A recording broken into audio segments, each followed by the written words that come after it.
Unraveling the phrase, save as, a simple guide. Hello, everyone. Welcome to our English learning channel. Today, we're going to dive into a very common phrase in the English language, especially in the context of computers and technology, save as. Understanding this phrase is crucial not only for your general English skills but also for navigating technology more effectively. So, let's get started.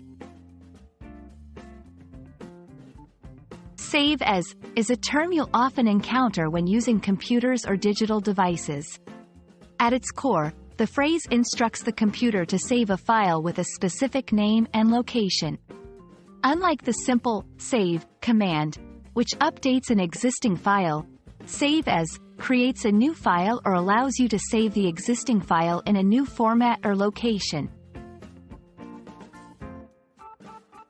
To give you a clearer picture, let's look at some examples. While editing a document, you've made changes to a document and want to keep the original version. You choose Save As and save the edited document with a new name. Creating different versions, you're working on a project and need different versions of the same file, perhaps for different audiences. Using Save As allows you to create these versions easily. Changing file formats. If you need to convert a file type, like saving a Word document as a PDF, the Save As function is your go-to tool. Understanding Save As is not just about technology, it's also about organizing and managing your digital work effectively. It allows you to create backups, manage revisions, and ensures that you don't accidentally overwrite important files. In a broader sense, it represents a fundamental concept in digital literacy.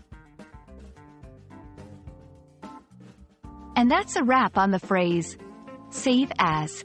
I hope this video has shed light on its meaning and importance, both in everyday language and in the digital world. Remember, mastering such phrases is a step towards not only improving your English but also enhancing your digital skills.